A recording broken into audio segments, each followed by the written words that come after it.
നമസ്കാരം സുഹൃത്തുക്കളെ, സ്പോർട്സ് പിച്ചിലേക്ക് ഏവർക്കും സ്വാഗതം. IPL ചരിത്രത്തിൽ ചെന്നൈ സൂപ്പർ കിങ്സ് എന്നും ഓർത്തുവെക്കുന്ന ഒരു പിടി ഇന്നിംഗ്സുകളുണ്ട്. എന്നാൽ കഴിഞ്ഞ രാത്രി ദില്ലിയിൽ കണ്ടത് അത്തരത്തിലൊന്നല്ല. മറിച്ച് ചെന്നൈയുടെ മഞ്ഞക്കുപ്പായത്തിൽ ഒരു മലയാളി താരം നടത്തിയ ഐതിഹാസികമായ പോരാട്ടമായിരുന്നു. മത്സരത്തിന്റെ ഒരു ഘട്ടത്തിൽ പരാജയം മണത്ത ചെന്നൈയെ കൈപിടിച്ചുയർത്തി വിജയതീരത്തെത്തിച്ച സഞ്ജുവിന്റെ ആ 87 റൺസിന്റെ ഇന്നിംഗ്സ് വെറുമൊരു ബാറ്റിംഗ് പ്രകടനമല്ല, മറിച്ച് ഒരു നായകന്റെ ഉത്തരവാദിത്ത ബോധമായിരുന്നു. മത്സരത്തിന്റെ തുടക്കത്തിൽ തന്നെ ഡൽഹി ക്യാപിറ്റൽസ് ഉയർത്തിയ വലിയ ലക്ഷ്യം പിന്തുടർന്ന ചെന്നൈക്ക് തുടർച്ചയായി വിക്കറ്റുകൾ നഷ്ടമായിരുന്നു. ആരാധകർ ആശങ്കയിലായ ആ നിശബ്ദതയെ കീറിമുറിച്ചാണ് സഞ്ജു സാംസൺ ക്രീസിലെത്തിയത്. തുടക്കത്തിൽ സഞ്ജുവിന് ഏറെ പക്വതയോടെ കളിക്കേണ്ടി വന്നു. 19 പന്തിൽ 16 റൺസ് എന്ന നിലയിൽ വളരെ സാവധാനം ഇന്നിംഗ്സ് പടുത്തുയർത്തിയ സഞ്ജുവിനെ കണ്ടപ്പോൾ പലരും കരുതി അദ്ദേഹം ഫോമിലല്ല എന്ന്.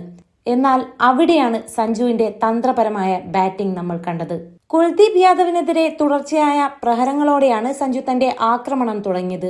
ഒരു വിക്കറ്റ് കീപ്പർ ബാറ്ററായ സഞ്ജു സാംസൺ പിന്നീട് Akshar Patel, Mitchell Starc, T Natarajan എന്നിവരെ ഒന്നൊന്നായി മൈതാനത്തിന്റെ നാലുപാടും പറത്തി. കൃത്യമായ ടൈമിംഗും സമയോചിതമായ സിക്സറുകളും കൊണ്ട് സ്കോർ ബോർഡ് റോക്കറ്റ് വേഗത്തിൽ മുന്നോട്ട് കുതിച്ചു. സഞ്ജുവിന്റെ ഈ മാസ്മരിക ഇന്നിംഗ്സ് സ്കോർ ബോർഡിൽ രേഖപ്പെടുത്തിയത് ഇങ്ങനെയാണ്: ആകെ റൺസ് 87, നോട്ട് ഔട്ട്. നേടിയ പന്തുകൾ 52, ഫോറുകൾ 7, സിക്സറുകൾ 6, അർദ്ധ സെഞ്ചുറി വെറും 32 പന്തിൽ. ലക്ഷ്യത്തിലേക്ക് ടീമിനെ നയിക്കുന്ന സഞ്ജുവിന്റെ രീതി പലപ്പോഴും വിരാട് കോഹ്ലിയെ ഓർമ്മിപ്പിക്കുന്നതായിരുന്നു. സമ്മർദ്ദഘട്ടങ്ങളിൽ എങ്ങനെ ശാന്തമായി ബാറ്റ് ചെയ്യണമെന്നും എപ്പോൾ ആക്രമിക്കണമെന്നും സഞ്ജു കൃത്യമായി മനസ്സിലാക്കി. വലിയ വേദികളിൽ തിളങ്ങാൻ തനിക്ക് പ്രത്യേക കഴിവുണ്ടെന്ന് സഞ്ജു ഒരിക്കൽ കൂടി തെളിയിച്ചിരിക്കുകയാണ്. രാജസ്ഥാൻ റോയൽസിനെ മുൻപ് നയിച്ചിരുന്ന സഞ്ജു ഇപ്പോൾ ചെന്നൈ നിരയിൽ തന്റെ ബാറ്റിംഗ് മികവ് കൊണ്ട് ടീമിന് വലിയ മുതൽക്കൂട്ടായി മാറുന്നു. ഈ പ്രകടനം ചെന്നൈയുടെ പ്ലേ ഓഫ് സാധ്യതകൾക്ക് വലിയ ആത്മവിശ്വാസമാണ് നൽകുന്നത്. സഞ്ജു സാംസൺ ചെന്നൈയുടെ എക്കാലത്തെയും മികച്ച താരങ്ങളിൽ